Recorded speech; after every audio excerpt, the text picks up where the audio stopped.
What's up, YouTube? Again with another video. In today's video, I kind of want to go over something. So, I know I haven't addressed it since everything happened, and kind of things are kind of died down now, and that's kind of why I wanted to address it now while everyone's had time to cool off and kind of go over everything, all the information and everything that's happened.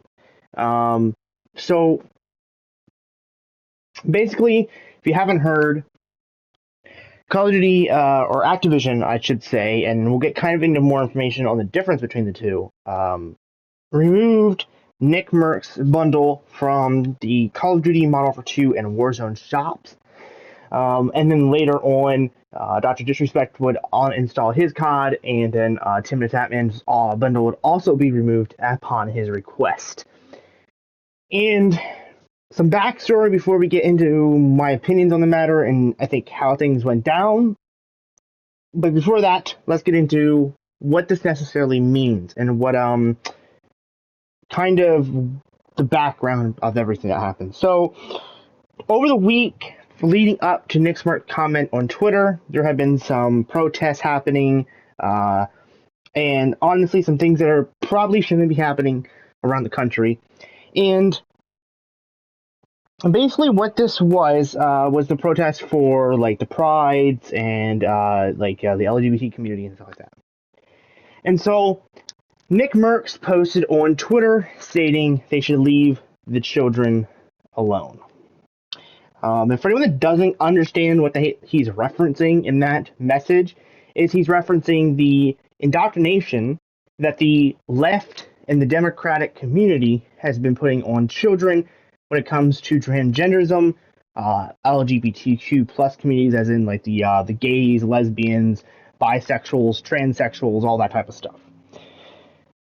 And so these communities have been pushing for children to be educated on these type of things, which is fine if they want to learn. But I think the problem is they're teaching kids who have no need or want to be involved in these type of things. And so obviously parents of these children have been speaking out very loudly. And so Nickmercs posted on Twitter, and within 24 hours, Activision replied with, "We do not approve of these comments," and on the lines of that, and they said they were moving his bundle out of the store. Now, what this means for the future, I think, is the biggest thing. If this goes unchecked and unregulated, this gives Activision the ability to question our freedom of speeches. Okay? Because technically, Nickmercs did not say anything wrong. In the game's rules and policies, he did not technically break anything. He was not racist. He was not LGBTQ. He wasn't political. He just simply said, "Hey, leave the kids alone." That's it. That is what it is. And so, if Activision gets away with this, it then proves a problem for any future endeavor from a content creator or a player.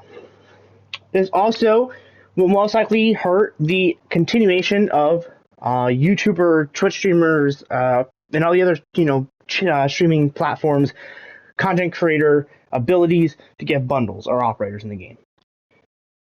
So that sucks in the long run, because it's for Dasco, no matter how it lands out, even if the Activision gets proven to be they should have or they shouldn't have done it, it's going to still ruin the abilities for the rest of us.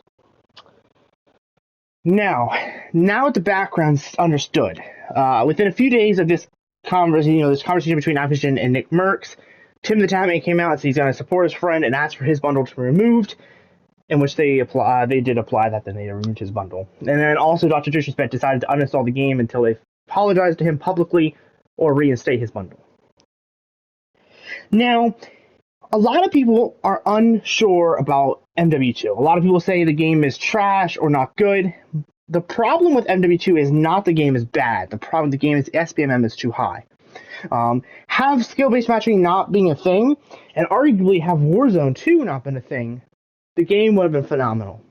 The problem is with Warzone encouraging everybody else to play it to think they're good, and then on top of that you have the SBMM, which is causing a lot of people to have issues on multiplayer, including myself.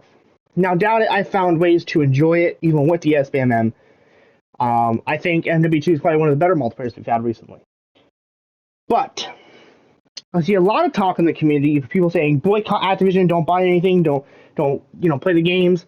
People have to understand that Activision and Call of Duty are not necessarily one thing. Okay, people don't understand anything about the situation at hand. Activision itself is a separate entity in comparison to Call of Duty. Activision pays for games like Crash Bandicoot and other games like Call of Duty, as well as other smaller platform games. They have tons of mobile companies they own and operate.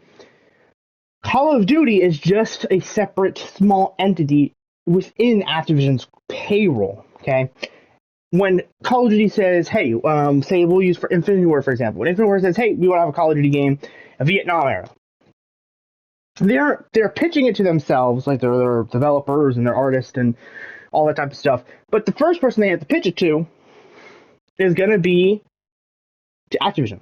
They have to go to, "Hey, Activision, we got this idea, we got this, and that. This is how much it's going to cost. Are you willing to put up the money?" Then Activision goes and gives them the money if they are intrigued by that idea. Okay, it's how it's worked for millennia since Call of Duty started way back in the day. The only difference is Activision's influence has become more widely known. But Infinity Ward, Sledgehammer Games, Raven Software, Treyarch, all of those guys, Infinity Ward, are all separate. Okay, Treyarch and Infinity Ward don't work together. Okay, they have moments where they might help each other, but they are not the same company. They are very different. They are run by different people. They are led by different people, and they have different design ideas, like Call of Duty's, like Modern Warfare series and the Black Ops series, which is Infinity Ward and Treyarch. You can tell by how the games play and everything how different they are. And so, what I'm trying to get at is when you decide how you want to voice your opinion about the way the Nickmercs situation has been handled, please understand that you stop playing Modern Warfare 2 does not have any effect on whether or not they will retract that statement or not. Okay? The only way to have any effect is to let your voice be heard on Instagram, Twitter, TikTok, YouTube. Be vocal. Okay? Be vocal to Activision. Be loud and clear to them, because that's publicity for them is more important than if you play their game. Okay? On average, around 15 million players are playing Call of Duty any given second of any day of any year. Okay? Around 15 million, probably more. Okay? Buying $10 bundle or buying the Black Cell Battle Pass won't have the same effect as you think it will. Okay? Because $30 can be compared to the billions they make every single year and the hundreds of millions every month and the millions every day they make has no effect. The only way this system that people think is going to work would actually work is if everyone in the community stopped at once. If every single person playing Call of Duty right now completely stopped buying bundles, stopped playing the game, then yes, the effect would be very, very loud and clear to them. But the problem is the community is too large, too at each other's throats to have any effect. Because you don't agree with the Nickmercs situation, right? And you don't buy the bundle, okay? Someone who does support Activision's idea then is going to buy a bundle, and chances are is going to buy more, which will just make up for whatever you don't buy, okay? And so the point of this video is I want you guys to think about that for a minute, to really think about it. Does not playing the game truly make a difference? Because it's been almost a week now since everything went down, and Activision's been completely quiet. Thousands of people that I've seen all across the internet, Twitter, Instagram, Reddit, YouTube, all saying they're quitting the game, they're not playing, they uninstalled it. The numbers still don't lie. The numbers are still 100% there. The player counts are high, the lobbies are high, the money they're raking in from Season 4 is still high. So, your voices aren't being heard. If you want it to be heard, go online. Speak loudly at Activision. Let them hear your true feelings, because that's the only way they're going to understand your point of view. Okay, they're a big company, but they got a lot of people on their publicity team, and those people, I guarantee you, will see your messages. I don't support the Activision situation. I back Nickmercs and Tim Natman and Dr. Stewart all the way. But what I don't want to see is the game get the blunt of the force when the game has done nothing to affect that. Okay, he didn't say it on the game. He said on Twitter. That was Activision, not Call of Duty. Separate the two, and you'll be all right. With that being said, guys, I hope you guys enjoyed this video. It was a little bit different, but I saw some people talking about it, and I wanted to voice my opinion. Let me know what you think down below. If you think I'm wrong, you think I'm prove me wrong, whatever, go for it. Love you guys, you're kind, and I'll see you guys in the next one. Later.